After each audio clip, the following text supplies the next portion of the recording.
Short Time. Un breve tiempo para reflexionar. Con Juan Carlos Segovia. Muy buenos días. El Señor os bendiga en esta mañana que estamos afrontando un nuevo programa de Short Time.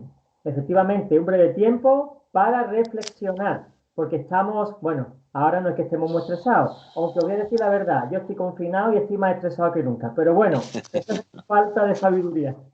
Pues emitimos desde el 100.2 de FM, Radio Amanecer, de aquí de Málaga. Y ya sabéis que este programa está respaldado por la Fraternidad de Pastores de la ciudad y producido por las iglesias del monte. Sabéis que tenemos varios apartados, tenemos conversación con psicólogos, le llamamos entre psicólogos, y también conociendo a los pastores de la iglesia, porque normalmente conocemos la parte ministerial, pero necesitamos conocer a la persona natural, al hombre, a la mujer, y ver un poquito cuáles son sus trapos sucios. No, no es broma. No vamos a sacar trapos sucios, pero sí vamos a saber un poquito más de este personaje que yo lo conozco desde hace mucho tiempo. Él a mí no, pero yo a él sí, porque él ha sido profesor mío y lo he tenido en varias conferencias y siempre me ha impactado. Sobre todo lo que más me gusta son sus chistes, y ahora seguro que son algunos. Así que os voy a presentar a Marco Zapata. ¿Qué tal, Marco? ¿Cómo estás? Encantado, Juan Carlos. Sí que nos conocemos y yo te conozco bien, ya haber estado ahí en Málaga y en congresos y en muchas circunstancias, sí hemos estado juntos y es un placer poder estar contigo y con todos los que nos estén escuchando en Málaga y donde nos escuchen. Un placer, de verdad. Sí, yo le preguntaba a él, bueno, ¿y cómo quieres que te presente? Porque he mirado el currículum y la verdad, tiene de todo, pero yo lo voy a presentar como el pastor de la iglesia Buena Noticia y en Lugo, aunque están expandiéndose, llevan 30 años abriendo iglesias, tiene varias ONG para todo tema de ayuda emocional. Bueno, Marcos, tú sabes que este programa se podía llamar Entre Trapos Sucios, porque intentamos mostrar el lado más humano, más sensible, más personal de las personas que vienen aquí al programa. Y ya llevamos muchísimos pastores entrevistados y algunos, confieso que me han dicho que le incomoda el programa. Yo no tengo problema porque los trapos sucios fueron lavados hace mucho tiempo. Gloria a Dios. Esto es una lavadora que se llama Jesucristo y todo eso quedó lavado. Pero así que la memoria habrá que hacer un esfuerzo porque ya los trapos sucios están blanquitos totalmente. Gloria a Dios. Se trata de un poco conocerte a ti y también ver cómo otras personas que pasan por una experiencia similar pueden aprovechar tu experiencia para salir adelante, ¿no? Entonces, como siempre digo yo, vamos a empezar por el principio. ¿Tú en qué ambiente naciste? ¿Tus padres cómo se llaman? ¿Cómo son? ¿Dónde vivían? Cuéntanos esa parte Mira, yo nací en la ciudad de Ferrol. En aquel entonces era el Ferrol del Caudillo. Ajá.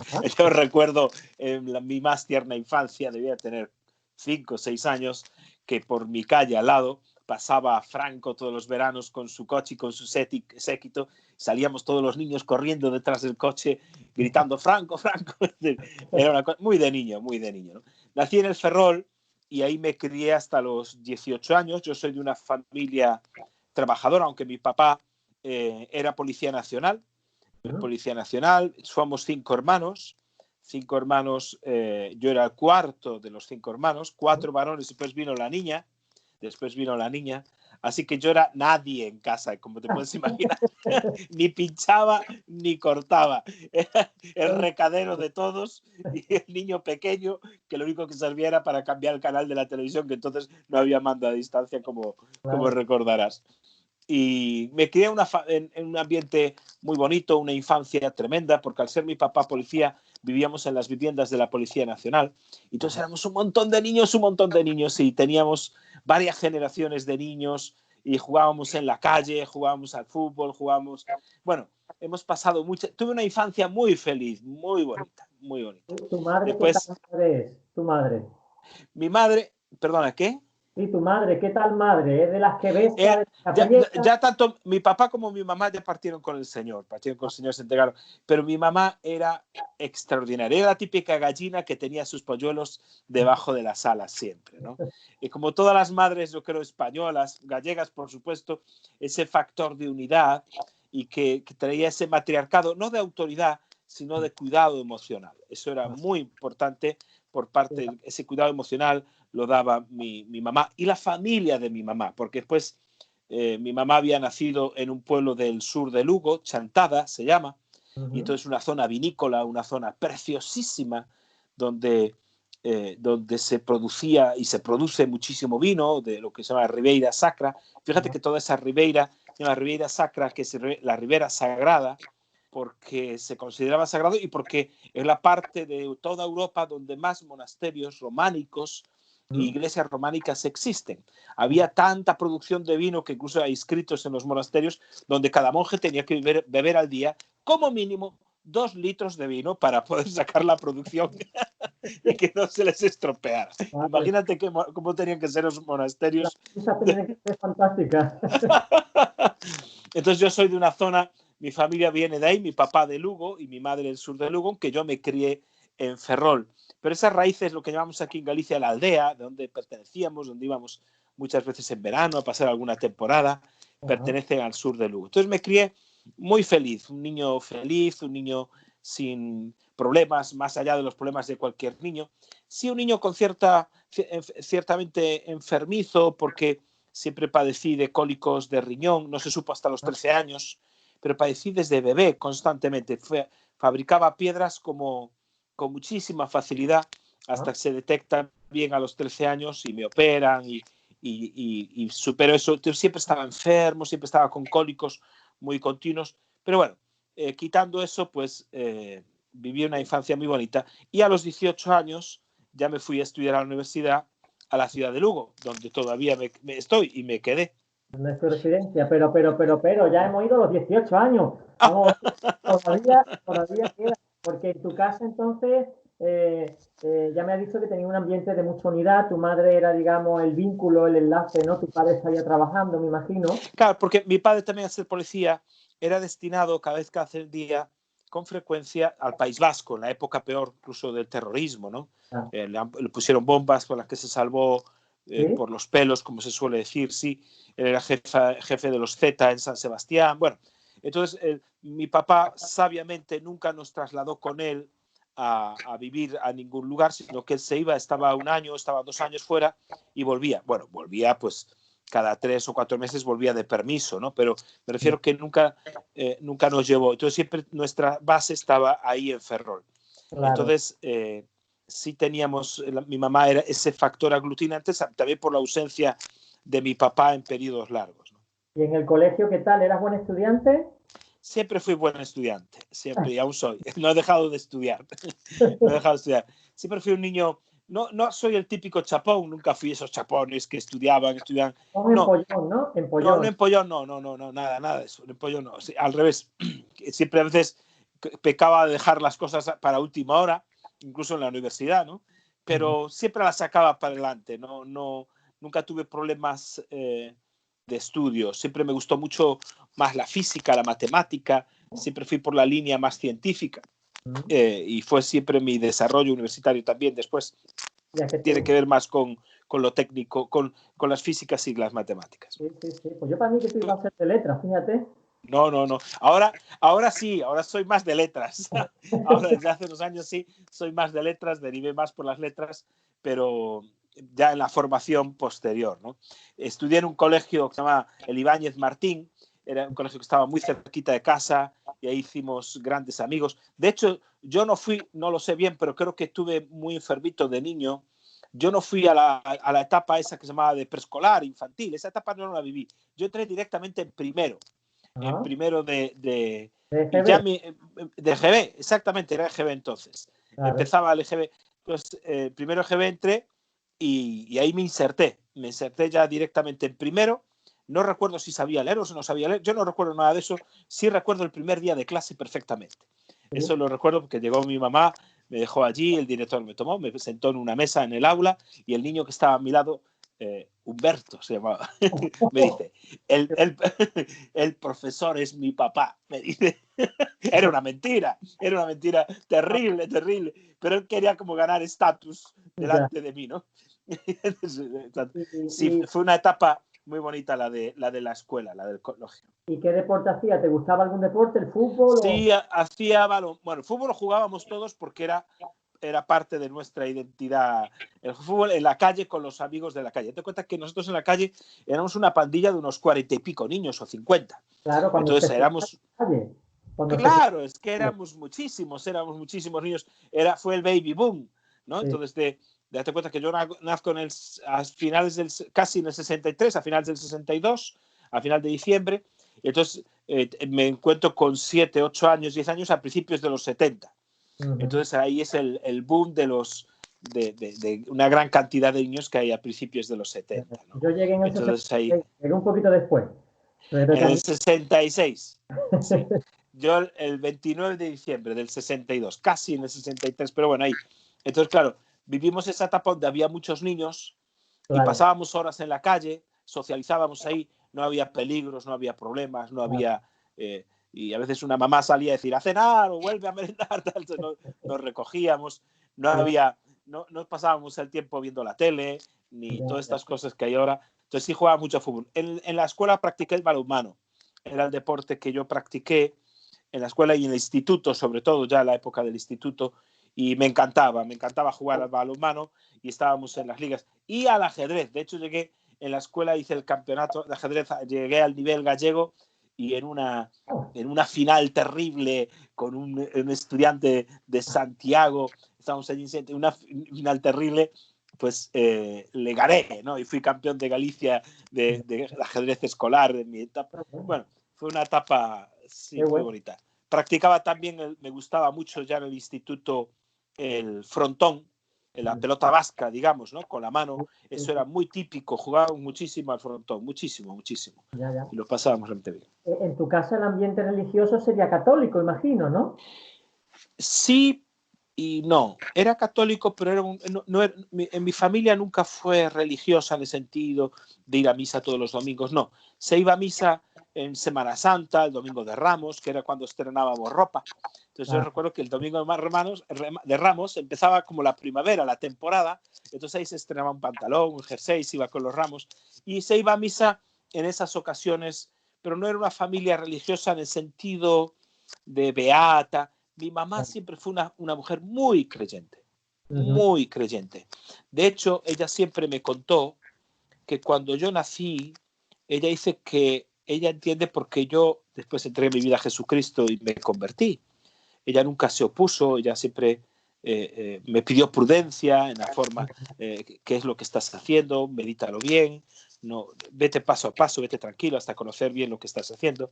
Ella me pidió prudencia, que yo me convierto con 20 años, siendo un joven, pero ella dice que cuando yo nazco, en su cuarto hijo, ella tiene un problema físico del parto. Bueno, el caso es que estuvo muy malita, y no me pudo dar de mamar y se pensó que se iba a morir. De hecho, pensaban que ella no iba a superar esa situación. Y siempre recuerda que ella tenía en la habitación un crucifijo delante de su cama. Y dice, y fuiste el único hijo por el cual clamé a Dios tanto.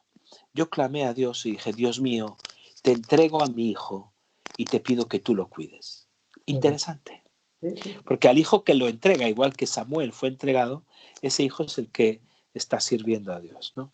Entonces pero mi mamá siempre fue una mujer muy creyente, después tuvo su tiempo de encuentro con Cristo, no asistía a la iglesia de forma regular, pero venía siempre que había algún evento especial, alguna cosa, y siempre le gustó mucho escuchar la palabra, la alabanza, siempre le gustó mucho. Bueno. Sí, doy gracias a Dios porque ella está con el Señor. Mi papá también, antes de morir, pues murió joven, con 66 años, pero es una enfermedad grave, pues pude prepararlo para la muerte y pude prepararlo para que se encontrara con el Señor. Qué bien, gloria a Dios. Entonces, ¿qué estudiaste en la universidad? Estudié magisterio. Bueno, primero yo quise ser veterinario, ya miras tú. Ese era el enfoque en el que iba. Bueno, claro, eso está ahí. Bueno, hoy casi practico, porque la iglesia es como el Arca de Noé, hay mucho animal, entonces. Y sigo en la cura de almas de animales racionales. No, yo cuando estaba ya terminando el COU, llamamos, pues lo típico de esa etapa del coach, que dice, ¿y ahora qué hacemos? Un grupo de amigos. ¿Y qué vamos a estudiar? Esto, lo otro.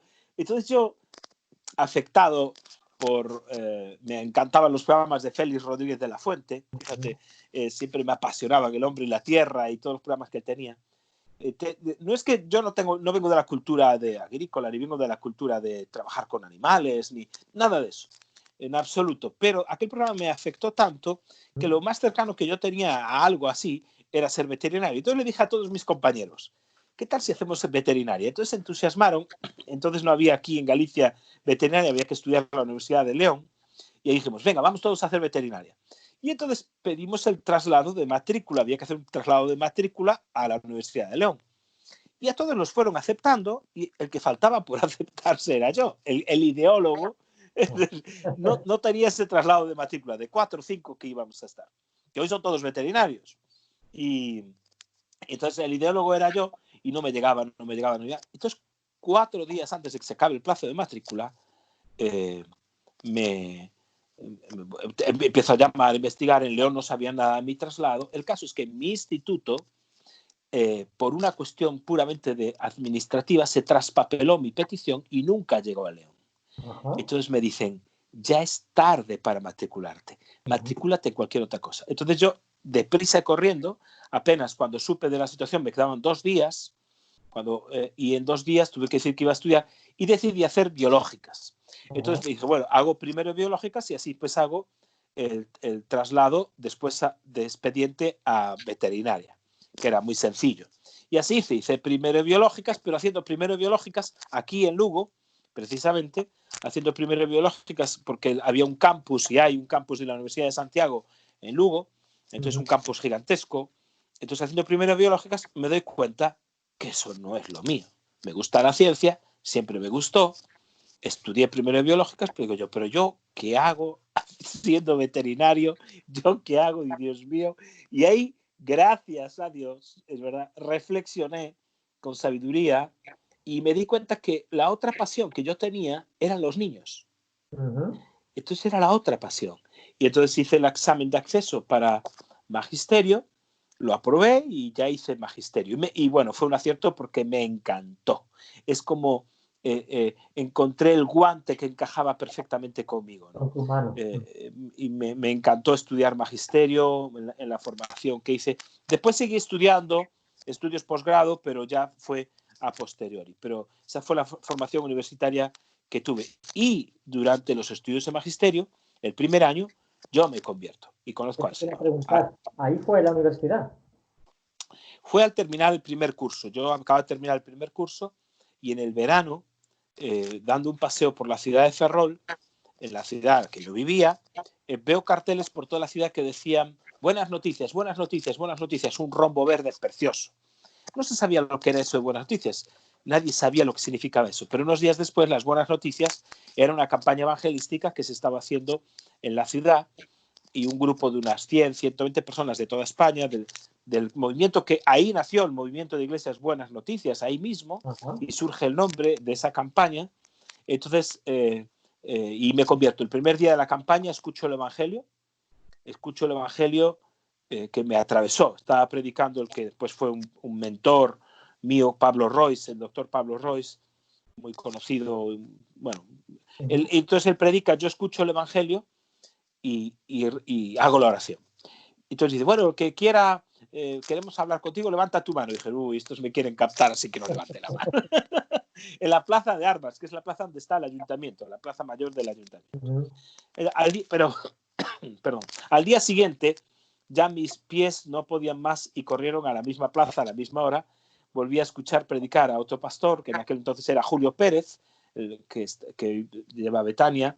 Y entonces predica y yo ya decidí levantar mi mano y levanto la mano. Pero hice lo que yo creo que fue mi primera oración. Mi primera oración es que yo deseaba hablar con el bajito de barbas, decía yo, que había hablado el día anterior, que era Pablo Royce. Entonces dije, si viniera a hablar conmigo el bajito de barbas, y fíjate que había unas 100, 120 personas, ¿y quién estaba a mi lado? El bajito de barbas. Y vino a hablar conmigo, charlamos, y ese mismo día, pues, conocí a otros pastores, a Segundo, que era el que iba a ser, Segundo Navaza, el que iba a ser pastor en Ferrol, un joven que iba a ser pastor en Ferrol, y ya me presentó y me dijeron, ¿de dónde eres? Dijo, bueno, yo soy aquí de Ferrol, pero estoy estudiando en Lugo. Y Pablo en aquel momento dijo, ya tenemos pastor para Lugo. Y fue profético, fue profético. Bueno, Esa fue mi conversión. Marco, ¿tú tenías alguna inquietud religiosa antes de ese encuentro, de esa escuchar la predicación? ¿Tú buscabas o ese tema lo tenías como ahí? Mira, yo siempre fui, tal vez por la educación de mi mamá y por el contexto que me había, yo siempre me consideré creyente. Incluso en contextos de universitarios o del instituto, cuando hacía el COU con amigos que hablaban si Dios existía o no. Yo defendía la existencia de Dios y defendía que Jesús era el Hijo de Dios, esa cosa, pero la verdad es que hablaba de oídas porque no tenía ni idea de nada. Siempre fui una persona con inquietudes, me preocupaban mucho cuando estudiaba magisterio los niños con síndrome de Down, me preocupaba mucho, incluso trabajé mucho sobre la experiencia espiritual y religiosa de los niños con síndrome de Down y trabajos que, por cierto, nunca más se han vuelto a hacer en ese sentido. No he visto, he buscado, pero no he encontrado niños con capacidad intelectual disminuida, qué experiencia o qué sensación puedan tener de real de la presencia de Dios. Y es muy interesante los estudios que se pueden hacer al respecto, ¿no? Entonces tenía esas inquietudes, pero no conocía a Dios. No era una persona atea, no era un mal chico, yo ni siquiera fumaba, sí, como todos los niños, allí un descampado que había detrás de casa, pues cuando teníamos 11 o 12 años, pues ahí empezaban a fumar y dice, prueba esto, mira qué bien sabe. Yo echaba unas caladas, aquello me ponía a toser y no entendía lo del buen sabor. Buen sabor tenía el chocolate, pero no el tabaco. Y gracias a Dios nunca fumé, nunca tuve malos rollos ni malas cosas, cuando justo en mi generación empezaba todo el tema de la droga en los años 80. Que fue una cosa terrible, ¿no? Fue el tema, pero Dios me guardó constantemente de todos esos males. Así que ahí yo tuve, digamos, fui un chico, digamos, no creyente, pero no sabía en lo que creía en realidad, ¿no? Pero sí estaba abierto a eso. Sí, es verdad que cuando vi la campaña evangelística y vi las personas que estaban predicando, me impactó algo que ellos tenían y que yo no tenía. Me impactó cómo vivían la fe, cómo hablaban de Jesús. Me impactaba eso muchísimo. No solo era el mensaje, sino la vida que yo veía en ellos y que yo quería tener esa vida. Y eso me atrajo muchísimo. Qué bueno. Entonces, tú estás ya en la universidad, conoces al Señor, terminas la universidad y tu vida laboral, ¿en qué ha consistido? Pero un momento, en la universidad pasan muchas cosas. Los programas, Marco. El paso por la universidad es interesante, porque el paso por la universidad, yo ahora me encuentro con antiguos compañeros que me dicen, me acuerdo cuando tú te levantaste a predicar y hablaste a todos. Dije yo hice eso, sí, porque empecé a leer la Biblia y sí tengo vagos recuerdos, pero yo en la universidad me convertí en un militante, yo era un líder universitario en muchos aspectos y era un líder universitario muy militante también para Cristo. Yo tengo parado a profesores de filosofía, profesores de pedagogía en la clase y debatir con ellos acerca de la fe. En fin, yo era muy militante. Y justo en la etapa de la universidad empecé a predicar. Yo predicaba tal cual yo vi la predicación del Evangelio en la campaña de de Ferrol. Yo capté también el concepto de la salvación, de la muerte sustitutoria de Cristo. Yo se lo capté también porque iba todos los días a la campaña, todos los días iba, escuchaba los mensajes evangelísticos, los integro y yo los repito tal cual. A los 2 meses yo era educador en una residencia juvenil y entonces tenía que, parte de ser educador, tenía que, digamos, que dar clases a chavales que estaban también en el bachiller. Entonces yo les daba clases y un día a la semana, los jueves, yo pues decimos aquí en gallego argallez y preparé todo pues para tener noches de debate. Entonces allí estaban 30, 40 jóvenes y un día debatimos sobre el cristianismo. Claro, entonces era una trampa mía para predicarles. Y les prediqué mi primera predicación evangelística y se convirtieron varios. Les hice levantar la mano en clase y todo. Si recibes a Jesucristo, levanta tu mano. Y hubo varios valientes, 4 o 5, que levantaron su mano. Yo llevaba 2 meses convertido. Claro. O 3, yo no sabía más. Entonces llamo a Segundo Navaza, que era mi pastor, y me manda por correo unos estudios bíblicos del Evangelio de Juan hechos a máquina, y yo primero me los hacía para mí, porque yo no sabía más, y luego que los hacía para mí, se los daba a ellos como si yo fuese el gran experto, ¿no? Uno de esos que se convirtió en aquella época, José Antonio Cillero, es hoy el copastor de la iglesia. Sí, hemos caminado juntos desde el año 83 que sucedió esto, desde el año 83. Así que en la universidad fui muy militante, muy activo, y ya estando en la universidad empezó a convertirse más gente. Teníamos un grupito de personas que nos reuníamos en un local que nos dejaban el obispado de Lugo. Entonces tenía un local para grupos católicos que usaban a diferentes horas. Entonces nosotros nos llamamos Grupo de Alabanza y Adoración, y pedíamos los sábados a la tarde un par de horas, y ahí teníamos tiempo de alabanza, de predicación. Estábamos 8 o 10 personas adorando a Dios. Es más, a veces subían los curas y la gente decía que bajáramos un poco el volumen porque les interrumpíamos en la misa. Entonces estábamos ahí llenos de fuego, y esa fue una etapa hasta que volví, cuando acabé de estudiar, volví a Ferrol, y ahí estuve 2 años, y yendo todas las semanas, un par de veces a la semana, a Lugo, para seguir en una casa de una hermana, que era donde nos reuníamos, atendiendo al grupo durante esos 2 años, ¿no? Mientras yo tenía una academia y vivía y me formé también a los pies de Segundo Navaza, pues me formé mejor. Y después de esos 2 años ya pasamos de nuevo a vivir a Lugo y hacer una campaña evangelística para levantar la iglesia. Bueno, ¿y tu compañera Idonia dónde está en todo esto? ¿Cuándo aparece? Y aún no se había ni convertido.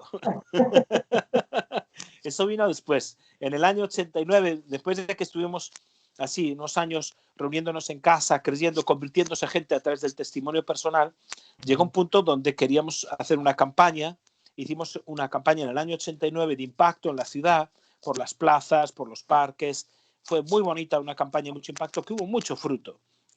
Rápidamente alquilamos un local porque teníamos mucha gente, pero después ya sabes que después de una campaña mucho de ese fruto se pierde, se va, no quiere seguir, pero sí quedó una familia entera, una familia, digamos el contacto principal, que es una familia, y a partir de esa familia se fue convirtiendo más gente. Entre esos que se convirtieron, se convierte un chico, después y su hermano, después se convierte su hermana, después empieza a venir a la iglesia su mamá, empieza a venir a su iglesia sus hermanas, y entonces esa familia se va convirtiendo toda, y una de ellas, de esas convertidas, es la que hoy es mi esposa.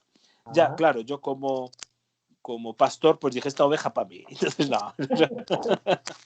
no fue tan sencillo porque bueno, hubo un tiempo de espera, de crecimiento, y Dios fue haciendo las cosas, ¿no? ¿Te lo puso difícil? Es que era difícil la situación porque yo era el pastor, entonces eso es delicado, ¿sabes? Claro. Entonces yo fui siempre muy supervisado por parte de Segundo y de Fernando Romero, que era un líder de la Iglesia Ferrolito y es pastor en Madrid. Era muy supervisado porque yo era un pastor. Entonces hubo que dejar pasar un tiempo, unos años, para valorar si esa persona era realmente la persona idónea. Bueno, y vaya si es idónea, me supera a mí en muchísimas cosas, ¿no? Oye, ¿qué edad tenías tú cuando eso? ¿Qué edad tenías? Mira, hicimos la campaña, yo digamos que fui nombrado pastor con 26 años, sin poner manos sobre mí, soy comisionado como pastor, ya con 26 años. Y fui pastor soltero ministrando, y la iglesia creciendo, porque la iglesia crecía. Me llamaba el rey Midas, parecía que todo lo que tocaba se convertía en oro, pero que la iglesia crecía muchísimo, había milagros, había señales, y se convertían familias, muchas mujeres, se convertía todo tipo de personas, abuelitos, niños. No éramos una iglesia de jóvenes, éramos una iglesia bastante, digamos, equilibrada en ese aspecto. Y me casé después a los 32, pero digamos que tuvimos ahí 3 años de noviazgo, nos íbamos a casar a los 2 años de novios, o año y medio, 2 años de novio, pero hubo una situación familiar terrible, que fue cuando falleció mi papá, y eso cambió todos los planes, y hubo que postergar 9 meses, casi un año más, los planes de boda. Pero con 32 años me casé. Oye, ¿cómo le pediste a ella de salir? ¿Cómo fue? Bueno, en este caso, más que salir, era ya casi declarar el matrimonio, porque no era cuando uno se declara con 20, pues mira, 32 menos 3, pues ahí estábamos, 29 años, 28 años, 29, uno ya no es un niño, y entonces la invité a tomar algo una noche y tranquilamente pues le dije lo que sentía por ella, y yo ya sabía, porque yo ya sabía por los espías que tenía, que el sentimiento era mutuo, ¿no? Entonces, Claro, tú ibas ya sobre seguro, ibas sobre seguro. yo iba con el terreno muy bien asegurado, no me podía equivocar. Y Muy así bien, fue, ¿no? entonces Y así casaste. fue, Y ella ha estado siempre involucrada en el ministerio siempre, contigo siempre. y Una de habéis las cosas que me encontrado. apasionó y me atrajo de Ana es su pasión por la obra de Dios.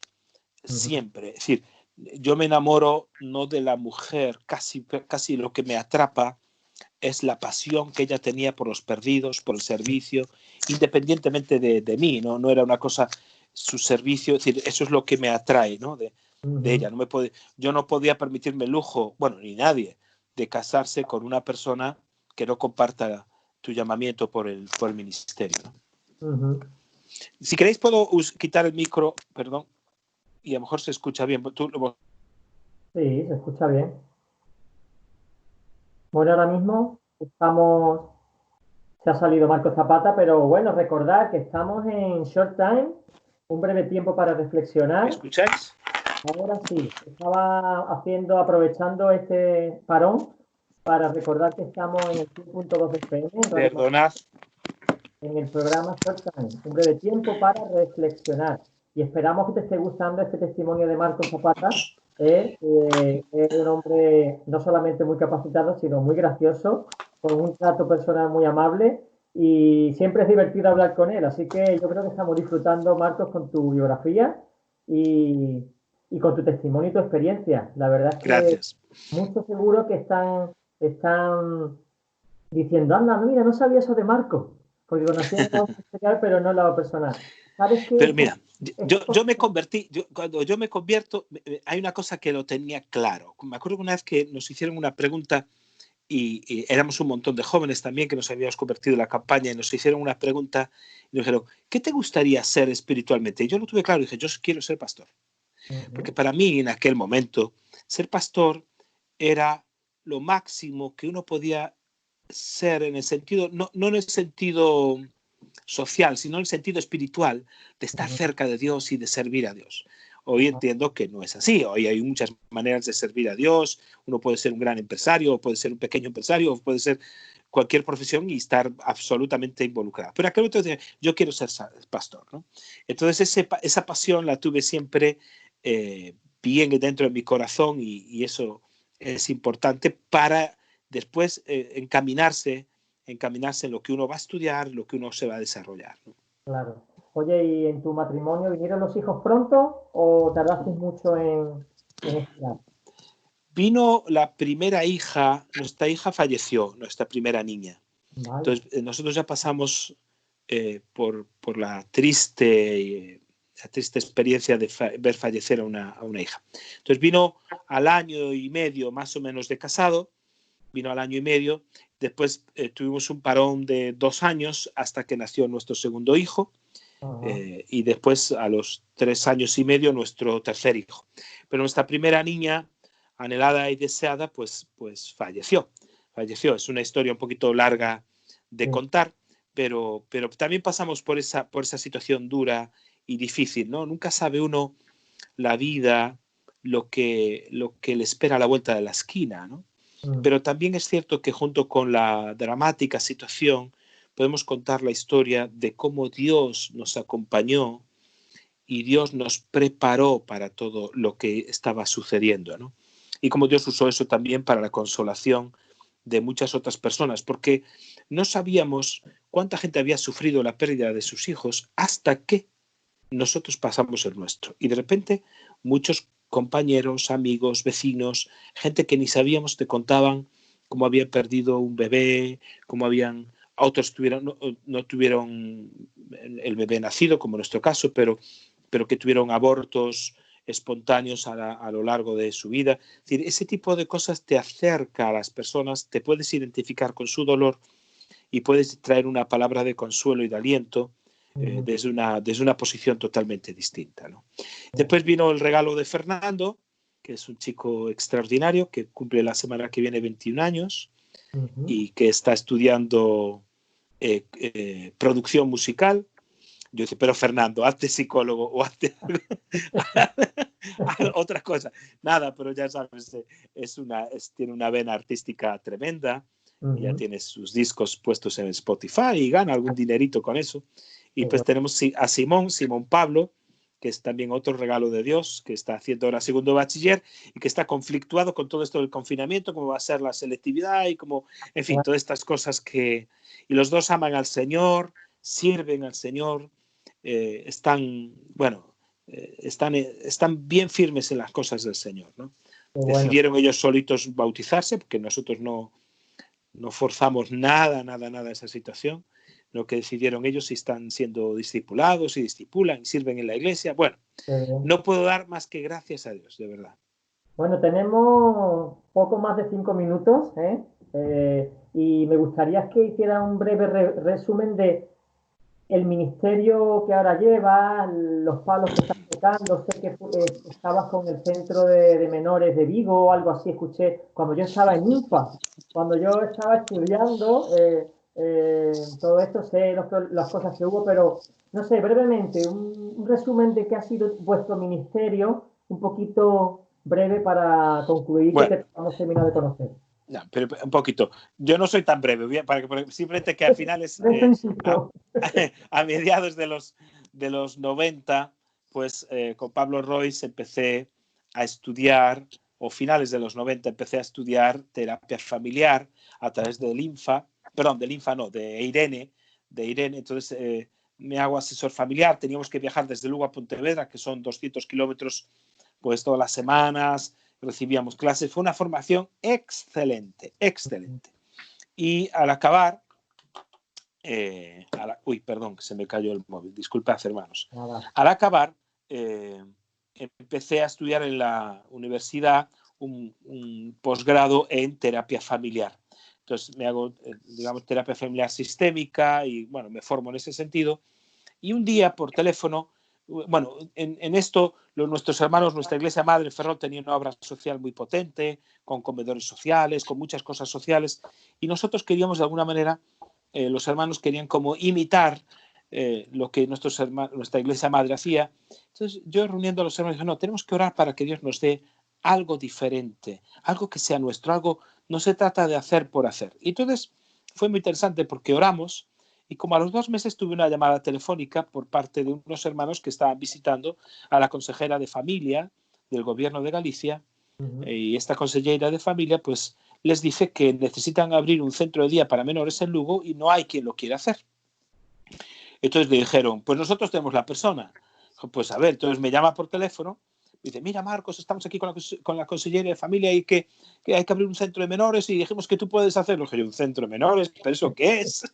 ¿Eso qué es? No, pues es cuidar niños. Tú no te preocupes. Dije, bueno, no es tan serio. Dime, ¿cuánto tiempo tengo para contestar? Yo pensé que me iban a dar unos días. Y dice, 2 horas. ¿Cómo 2 horas? En 2 horas tenía que tomar una decisión y en ese instante me di cuenta, después de colgar, que no era un asunto de ponerme a orar. Esto era la contestación a la oración que habíamos hecho. Teníamos la formación, teníamos toda una formación que habíamos hecho. Yo siempre quise mejorar mi pastoral, por eso estudié tanto temas de terapia, para mejorar mi pastoral. Entonces me doy cuenta que toda la formación que tengo es la idónea y la requerida para poder dirigir centros de menores.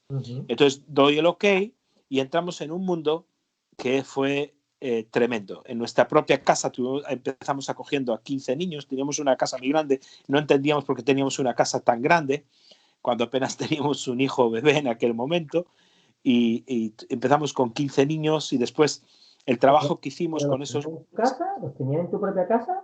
Sí, en mi propia casa. Teníamos un dúplex, bueno, una casa grande. Eso es otra historia, ¿no? La de la provisión de Dios. Y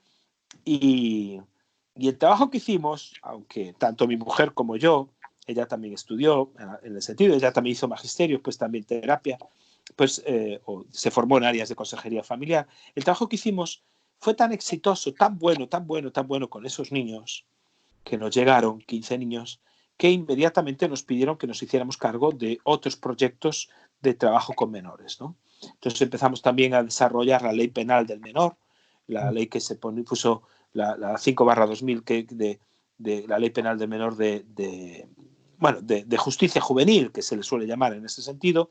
Entonces fuimos el primer centro de día, empecé siendo el director de los primeros centros de día que había en España para poner en marcha la ley.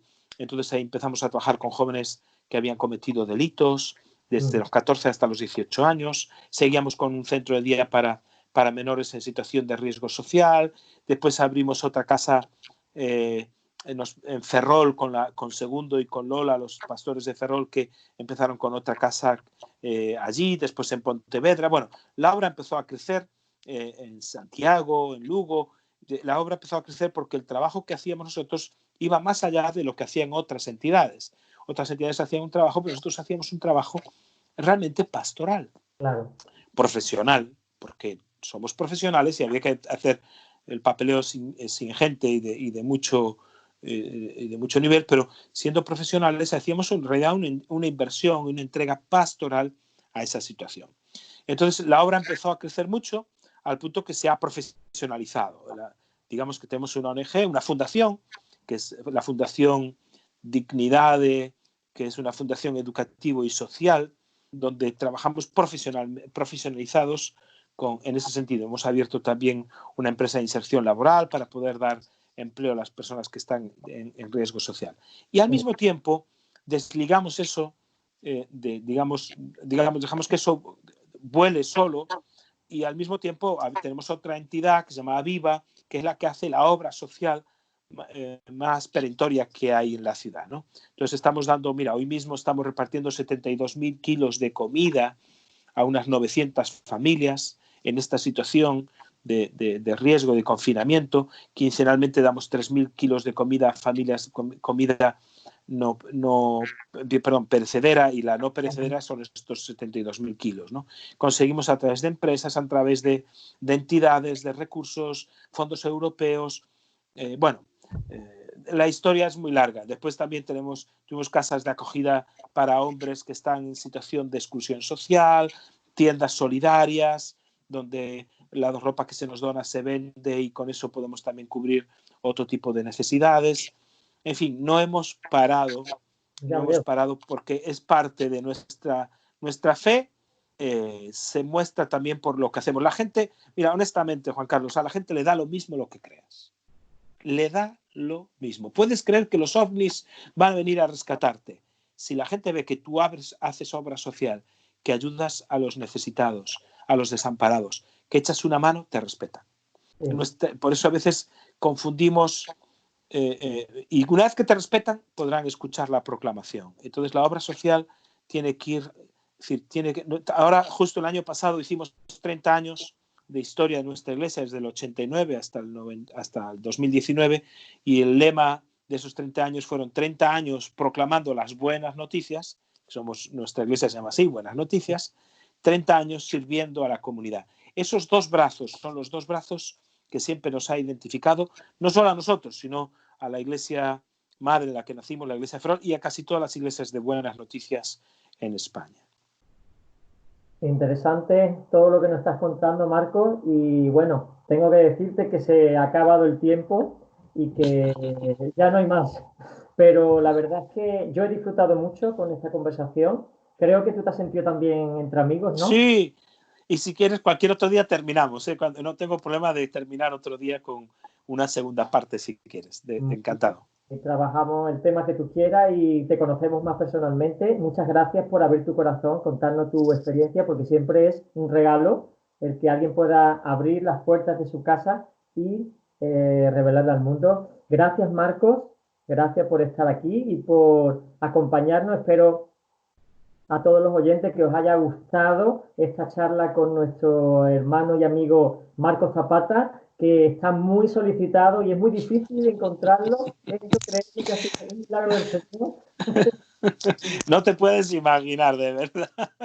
Sí, porque otra parte es como Dios ha abierto puertas ministeriales también. No solo sabes que presido la Alianza Evangélica Española y Dios me ha abierto puertas a nivel internacional y tengo amigos por todo el mundo y no puedo dar más que gracias a Dios como un joven sencillo, un joven normal, por decirlo de alguna manera, allá en una ciudad de Lugo, medio perdida y olvidada de España, que no tiene sentido, cómo Dios nos ha usado para bendecir a muchas partes de España y de otras naciones. De verdad que sí. Hay que dar gracias a Dios. Así es nuestro Señor, de generoso y de misericordioso. Pues un saludo muy fuerte y un abrazo muy fuerte. Y a todos los oyentes, pues gracias por acompañarnos en este tiempo, en este programa de Short Time. La semana que viene, si Dios lo permite, estaremos de nuevo con vosotros, con otro personaje tan interesante como Marcos. No creo. Disculpa, no puedo resistirlo. Bueno, he tomado la palabra y en otra ocasión tenemos que volver a vernos, ¿vale? Encantado, un abrazo muy grande. Pues chao. Un beso a todos, que el Señor os bendiga. Chao.